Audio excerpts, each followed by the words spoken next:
2024-жылы ШКУга мүчө мамлекеттердин энергетикалык кызматташтыгын өнүктүрүү стратегиясы кабыл алынат. Бул тууралуу Астанада өтүп жаткан Казэнерджи форумунун алкагында ШКУга мүчө өлкөлөрдүн жыйынында белгилүү болду. Белгилей кетсек, стратегиялык документ Касым-Жомарт Токаевдин демилгеси менен казак тараптан иштелип чыккан. 2030-жылга багытталган документ 6 тармактык артыкчылыкты камтыйт. Атап айтканда, мунай жана газ, электр энергиясы, альтернативдик энергия булактары, атомдук энергетика, көмүрөнөр жайы, энергияны үнөмдөө боюнча биргелешкен иш-чаралардан турат. Стратегиянын алкагында эл аралык уюмдун мүчөлөрү тажрыйба алмашуу менен бирге адистерди даярдоо жана биргелешкен илимий жана прикладдык техникалык изилдөөлөрдү жүргүзүү көздөлүп жатат.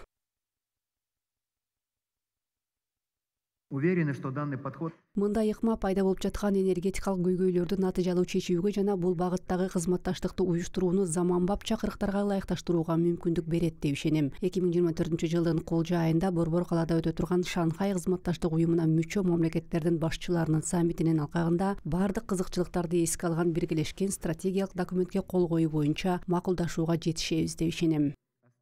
У нас сегодня 26 среди 20. Бүгүнкү күндө Шанхай кызматташтык уюмуна 26 мамлекет мүчө. Алардын баары дүйнөдөгү энергетика тармагындагы маанилүү жана негизги оюнчулар. Бул катарда Орусия, Кытай, Казакстан, Иран, Сауд Арабиясы жана башка көптөгөн өлкөлөр бар. Ошондуктан мен бул стратегияны абдан маанилүү, актуалдуу деп эсептейм. Бул бардык өлкөлөрдүн гүлдөп өсүшүнө түрткү берип, жарандарыбыздын бакубаттуулугун жогорулатат деп ишенем.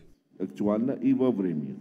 И надеемся, что из этого будет всем народу нашего региона свое благополучие, развитие и процветание.